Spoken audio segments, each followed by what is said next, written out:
வணக்கம். இன்னைக்கு நம்ம பார்க்க போகிற சமையல் ஒரு அருமையான கல்யாண வீட்டு உருளைக்கிழங்கு மசாலா வறுவல் எப்படி செய்யலாங்கிறத பார்க்கலாம். இது வந்து தோசைக்கெலாம் கூட இது மாதிரி தொட்டு சாப்பிட்டிங்கன்னா சூப்பராக இருக்கும். சப்பாத்தி, ரச சாதம், சாம்பார் சாதம், தயிர் சாதம் எல்லாத்துக்குமே அருமையாக இருக்கும். வாங்க அதை எப்படி செய்யலாங்கிறத பார்க்கலாம். இப்போ ஒரு பேன் எடுத்துக்கலாம். இதில் வந்து தேவையான அளவுக்கு எண்ணெய் சேர்த்துக்கலாம். இப்போ எண்ணெய் நல்லா சூடாயிருச்சு. ஒரு டீஸ்பூன் போல் சோம்பு சேர்த்துக்கலாம். கரம் மசாலா எல்லாம் சேர்த்துக்கலாம். பிரியாணி இலை, பட்டை, கிராம்பு, கல்பாசி எல்லாமே சேர்த்துக்கலாம். இப்போ இதெல்லாம் கருவேப்பிலை சேர்த்துக்கலாம். பாருங்கள், எல்லாமே நல்லா பொரிஞ்சு ஃப்ளேவர் வருது. இந்த ஸ்டேஜில் ஒரு கைப்பிடி அளவுக்கு பெரிய வெங்காயம் நீளமான இருக்குன்னு அதை சேர்த்துக்கலாம். அதோட 2 பச்சை மிளகாயும் சேர்த்துக்கலாம்.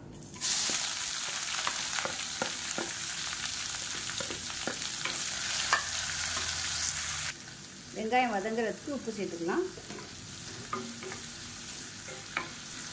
இப்போ இதில் இஞ்சியும் பூண்டு நச்சு வச்சுருக்கேன். அதாவது 4 பல் பூண்டு, ஒரு 3 துண்டு இஞ்சி நச்சு வச்சுருக்கேன். இதை சேர்த்துக்கலாம். நான் இன்றைக்கி வந்து கரம் மசாலா போட்டு செய்கிறேன். இது வந்து வெறும் கடுகு, உளுந்து, கடலைப்பருப்பு போட்டு வெறும் பூண்டு மட்டும் போட்டு கூட நீங்கள் செய்யலாம். ஸோ 2 விதத்துலேயும் செய்யலாம், நல்லாயிருக்கும் அது. இப்போ இஞ்சி பூண்டு பச்சை வாசனை போயிடுச்சு. மீடியம் சைஸாக ஒரு தக்காளி பொடியாக கட் பண்ணதை சேர்த்துக்கலாம். இப்போ இதில் 1/4 டீஸ்பூன் மஞ்சள்தூள் சேர்த்துக்கலாம்.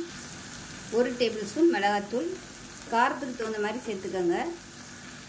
1/2 டேபிள் ஸ்பூன் தனியாத்தூள். தனியாத்தூள் வந்து கம்மியாக சேர்த்துக்கோங்க.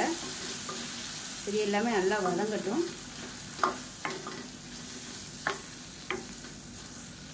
மசாலா சேர்த்து நல்லா வதக்கியாச்சு. இதில் கொஞ்சமாக தண்ணி சேர்த்துக்கலாம். ஆனால் தக்காளி வந்து நல்லா வெந்து மசிஞ்சு வரணும், அதுக்காக மட்டும் தண்ணி சேர்த்துக்கோங்க. அடுப்பு நல்லா குறைச்சி வச்சுக்கணும். தக்காளி ஓரளவுக்கு நல்லா மசிஞ்சு வந்துருச்சு. இந்த ஸ்டேஜில் தேங்காய் கசகசா அரைச்சது வந்து ஒரு 3 டேபிள் ஸ்பூன் சேர்த்துக்கலாம். இது வந்து நீங்கள் பாலை எடுத்து சேர்க்குறதுனாலும் சேர்த்துக்கலாம். நான் வந்து அப்படியே அரைச்சிட்டு சேர்த்துருக்கேன், நைஸாக அரைச்சிட்டு. இப்போ இதையும் கலந்து விட்டுட்டு சிம்மில் விட்டுடலாம். அப்படியே நல்லா எண்ணெய் தெளிஞ்சு வரணும். தேவைப்பட்டால் கொஞ்சமாக தண்ணி சேர்த்துக்கலாம். தண்ணி சேர்த்துட்டு நல்லா கொதிக்க விட்டுக்கோங்க. எண்ணெய் பிரிஞ்சு வரட்டும். இப்போ பாருங்கள், ஓரளவுக்கு நல்லா வெந்து லைட்டாக எண்ணெய் பிரிய ஆரம்பிக்குது. இந்த ஸ்டேஜில் உப்பு பத்தலை, அதனால் கொஞ்சமாக நான் வந்து உப்பு சேர்த்துக்கிறேன். உருளைக்கிழங்கு வேக வைக்கையில் உப்பு சேர்த்துக்கோங்க. அப்படி உப்பு சேர்க்கலைன்னா இந்த கிரேவியில் கொஞ்சம் உப்பு சேர்த்துக்கோங்க. கொஞ்சமாக இதில் உப்பு சேர்த்தா போதும். நான் உருளைக்கிழங்கு வேக வைக்கையில் உப்பு போடலை, அதனால் இதில் வந்து கொஞ்சம் உப்பு அதிகமாக போட்டிருக்கேன்.